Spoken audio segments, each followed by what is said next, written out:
Border पे वही as usual दोनों के पासपोर्ट, गाड़ी की आरसी और इंश्योरेंस यहाँ वाला। कारनेट तो मांगते ही नहीं है क्योंकि अभी स्टैंप लगना भी नहीं है। सीधा फ्रांस में ही जब हम एग्जिट लेंगे यूरोप से तब लगेगा स्टैंप। पासपोर्ट पे लेट्स सी लगाएंगे कि नहीं, ये तो एग्जिट का लगाएंगे अगर लगाना होगा तो, और आगे जाके फिर एंट्रेंस का लगेगा जो कि के बोस्निया का होगा। एंड इस टाइम पे हम यहाँ पर है, स्केपन पोलजे करके जगह है कोई, और ये टापा नदी पार करते भाई आ जाएगा बोस्निया। पूरा नाम वैसे देश का है बोस्निया एंड ये हर्जोविना। बाकी हमारा नंबर भी आ गया, अगला ही है बस। चलो जी आ गया हमारा number. Hello auto document Mercedes, ओ महिंद्रा, यस यस यस। एक जगह तो हो गया है भाई, पासपोर्ट वासपोर्ट चेक करा, ज्यादा कुछ नहीं। Stamp no stamp, okay thank you. No stamp भाई, यहाँ भी कोई स्टैम्प नहीं लगी। चलो अब मुझे तो लग रहा है ये बोस्निया आ ही गए भाई हम, क्योंकि वो कह रहा बोस्निया का इंश्योरेंस है। मैंने कहा है तो मतलब कि ये बोस्निया ही है। तो अभी भाई मोंटेनिग्रो में ही है हम, ये देखो गुड बाय बोल रहे हैं। ये ब्रिज क्रॉस करके फिर एंटर करेंगे बोस्निया में। अब आगे चेक पोस्ट है या नहीं ये नहीं पता क्योंकि सूरज बहुत आ रहा है। तो ये ब्रिज सा आया भाई, इसको क्रॉस करना है, धीरे ही चलाओ। मेरे को लग रहा है एक ही अलाउड है एक टाइम पे। जब यहाँ वो जा गया और फिर हम घर जा रहे हैं। और नीचे भाई तगड़ा ही पानी बह रहा है मस्त, और सामने आ गया है बोस्निया का झंडा। बोस्निया दे, हाँ बोस्निया ही है, मैं फिर भूल गया था। चेक पोस्ट नहीं है भाई, चलते जाओ ऐसी सीधा, बस ये लिखा आ गया है बोस्निया यहाँ पर है भाई, है चेक पोस्ट है, यहाँ देखेंगे सब कुछ। मेनली तो इंश्योरेंस चेक होगा। Hello Schengen visa from Spain, ये फिर मोंटेनिग्रो का होगा। कुछ अभी खुद दिखाया तूने वाला झंडा है, पता नहीं क्या। Excuse me? Yes. This is the Bosnia flag? Yes. And this Montenegro. Okay. कह रहा हूँ माननी नहीं बात। तो तुमने बताया था। जर्मनी कहाँ, कौन सी जर्मनी आ गई तुम्हारी? It looks like Germany flag. Similar. Stamp तो ये देंगे नहीं, बट बोल दूंगा फिर भी, क्या पता लगा दे, पड़ा तो हुआ है क्योंकि स्टैम्प यहीं पे एंट्री का। Stamp please. Where are we going? London UK, London. Yes. Oh, we must. Car. Indian car, Mahindra Indian car. Indian Yes, car Indian. Iran ship, by ship, Iran.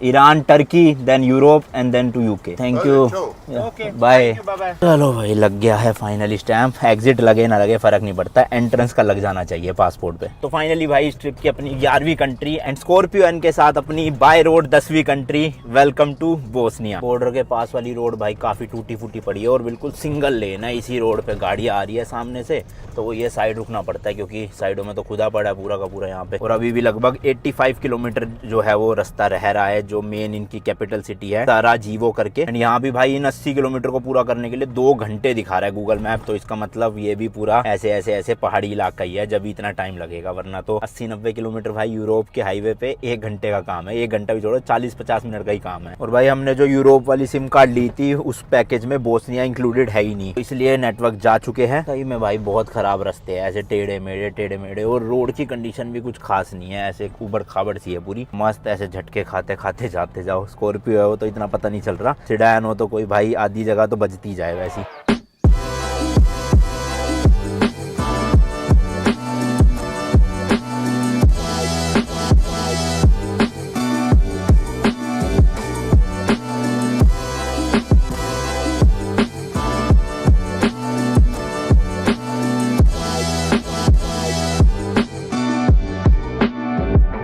मैंने भाई एयरलो वाली ऐप से ही ना सिम कार्ड खरीद लिया था Bosnia का, but उसमें अभी तक नेटवर्क ही नहीं आ रहा। सिटी जबकि के आने वाली है बिल्कुल। हम इस टाइम पे यहाँ पे है, बस आगे से इसी हाईवे से राइट लेके सिटी शुरू हो जाएगी फिर। और सनसेट भी हो चुका है पूरा का पूरा, ऑरेंज हो रहा है आसमान ऊपर देख रहे हो। वो भाई सब डीजल है यहाँ पे 2.36, पेट्रोल है 2.50। फिलहाल रात के 8:30 बज गए ऑलमोस्ट, और देख लो अभी भी पूरा अंधेरा नहीं हुआ, दिन ही हो रहा है। आज हम काफी लेट निकले थे, फिर रास्ते में भी एक बार रुक के खाना खाया तो इसलिए लेट हो गए। वैसे तो हम जनरली 5:30-6 बजे तक किसी भी देश में पहुंच जाते, फिर होटल लेते टाइम लग जाता है वाली। बट यहाँ पे आज तो एंटर भी हम 8:30 कर रहे हैं लगभग। जा रहा है भाई, कुछ तो जा रहा है भाई, ये मेरे ख्याल तो रॉकेट ही जा रहा है। वो हाँ यार रॉकेट ही लग रहा है मेरे को तो, शायद या तो जेट है या रॉकेट है। वैसे जेट इतना ऊपर तो नहीं जाएगा, रॉकेट ही होगा मेरे ख्याल से, पता नहीं भाई सब क्या है। जूम इन करने में फट रहा है, बट भाई लग तो रॉकेट ही रहा है। जहाँ तक हमें देखने पे लग रहा है भाई रॉकेट ही है शायद से, तो बाकी पता नहीं भाई, क्या पता कोई एलियन स्पेसशिप उड़ रही हो। फाइनली भाई बिल्कुल सिटी में घुस के आया है नेट, और अभी इंडिया वाली सिम का नहीं आया, लेकिन यहाँ की जो मैंने खरीदी है उसका आ गया है एरोनेट 4G करके। एंड यहाँ का जो सिटी सेंटर है वो केवल 8.4 किलोमीटर यानी 19 मिनट का रास्ता। वही ट्रैफिक जाम लगा पड़ा है। तो भाई सिटी में एंटर कर गए हैं और इतनी बड़ी बड़ी स्क्रीनें देखने को मिल गई, साथ में KFC भी है। बस यहाँ से 2 किलोमीटर है जो इनका सिटी स्क्वायर है, वहीं पे ही एक अपार्टमेंट देख लिया है, तो वही जाके बुक करते हैं फटाफट से। मस्त एकदम ओल्ड टाउन है, इसलिए भाई देख लो सारे घर पुराने पुराने से बने हुए हैं यहाँ पे, और ट्रैम्प की पटरी पे ही चल रहे हैं। बट वो बता रहे ट्रैम्प जो है इस वक्त चल नहीं रही है, रेनोवेशन का काम चल रहा है ट्रैक्स का, तो कह रहे बस यूज कर सकते हो आप पब्लिक ट्रांसपोर्ट पे। तो कल बैठ के देखेंगे जरा क्या रूट बनता है कहाँ कहाँ का। तो यार इसी गली में कहीं पे दिखा रहा है अपार्टमेंट, मैंने इनको मैसेज तो किया, कह रही है मैं आ रही हूँ यहाँ आ रही हूँ, पता नहीं या तो वो वाला घर है या ये वाला घर है, बट भाई पार्किंग नहीं दिख रही मुझे यहाँ कहीं पे भी। गाड़ी वो नीचे खड़ी करी है। भाई सिटी तो एक नंबर की है, मतलब मस्त सीन हो रहे हैं कि ये है शायद से इन्होंने खोल दिया। चलो भाई ये अपार्टमेंट है, थोड़ी सी पुरानी कंस्ट्रक्शन है, वॉशरूम है, वार्डरोब है, ये ओनर है यहाँ के, 2 बेडरूम है भाई, एक बड़ा सा ये है एंड एक बड़ा सा ये है, बाकी अपनी किचन है, कुछ भी कुक वुक करना हो सही सीन हो जाएगा। पार्किंग ये कह रहे हैं कि सेंटर जो है ना यहाँ का ओल्ड टाउन में है, इस वक्त 2 पार्ट है, ओल्ड एंड न्यू टाउन। हम ओल्ड टाउन में है, तो ओल्ड टाउन की पार्किंग यहाँ से 50 मीटर पे ही है, वो 6 या 7 यूरो पर डे लेंगे, तो वहीं पार्क करके आते हैं और सामान वगैरह निकाल लेते। तो अभी तो भाई गाड़ी को पहले ऊपर लेकर चले, क्योंकि इतना सारा लगेज है, नीचे कैसे उतारेंगे, वरना ये देख रहे हो पहाड़ी जैसा रास्ता, कैसे जाएंगे ऊपर, तो गाड़ी ही ऊपर ले चलते हैं सीधा। चलो जी चले, पार्किंग वो सामने सेंटर है ना वहीं पे ही है, यहाँ से 200 मीटर है लिटरली बस। तो यहाँ पे आया है भाई ताजमहल इंडियन रेस्टोरेंट, अभिषेक को खाना है, मेरे तो भूख नहीं है भाई अभी, क्योंकि दोपहर को लेट खाया था बहुत ज्यादा, तो यही खा लेगा या पैक करवा लेगा। मैं वहीं सिटी सेंटर में कुछ देख लूंगा लोकल। 9:30 बजे भाई, और ये कह रहे बंद हो चुका है, बट पैकिंग के लिए मान गए तो पैक ही करवा रहे हैं। चलो जी हो गया है पैक, 15 मिनट में दे दिया। अब चल के पार्किंग में लगाते हैं गाड़ी को और थोड़ा रेस्ट करते हैं, कल से एक्सप्लोर करेंगे पूरी सिटी अच्छे से। लो जी मिल गई है पार्किंग, अंडरग्राउंड है, मस्त सेफ रहेगी गाड़ी स्ट्रीट्स पे, क्योंकि वो कह रहे चोरी होती रहती है यहाँ पे, तो इसलिए अंडरग्राउंड वाली में जाना। और ना टिकट निकालनी है। चलो जी टिकट मिल गई है अब हमें। अब जितने टाइम हम इसमें रखेंगे पार्किंग, उसी हिसाब से टिकट एंटर करने पे लास्ट डे हमें पे करना है। दान मतलब डे होता है क्या? हाँ तो 10 यूरो पर डे है। ठीक है, हर जगह यूरोप में वही है, 10 यूरो चलता है, और अगर आप किसी हॉस्टल की पार्किंग में लेते हो तो फिर वो 5 यूरो कर देते हैं मैक्स टू मैक्स। भाई सब काफ़ी बड़ी पार्किंग है यार, काफ़ी सारी गाड़ी एक साथ लग जाती है, और मैंने लगा दी है यहाँ पे अपनी मस्त बेसमेंट 2 में लगाई है। और ये नंबर याद कर लेता हूँ, F4 इस तरह की कुछ पर्ची मिली है, नंबर भाई मस्त लिख गया है, पार्किंग करता, डेट एंड टाइम लिखा आ गया है। तो जिस दिन भी जिस टाइम पे भी हम एग्जिट करेंगे, ये पार्किंग टिकट को वापस से मशीन में डालना पड़ेगा, एंड वो मशीन जो है हमें पैसे बता देगी कि इतने रुपए आपके बन गए हैं। वैसे एक दिन के 10 यूरोज है, यहाँ की करेंसी में 20 km, लगभग 1 यूरो में 2 km है, तो ये 10 यूरो की बन गई। तो जो मैंने आपको डीजल प्राइस बताए थे ना भाई, वो भी यूरो में नहीं थे, वो KM में थे। तो 2.4 km का मतलब हो गया अराउंड 1.2 यूरोज, 120 रुपए लीटर डीजल। बाहर का मौसम भी भाई मस्त हो रहा है, और यहीं पे देखो #सैराजीवो यानी कि सिटी का नाम। तो अभी रात में तो क्या ढंग से घुमाऊंगा, कल दिन होएगा ना अच्छे से सिटी में टूर दूंगा, ओल्ड टाउन का अलग से और न्यू टाउन का अलग से,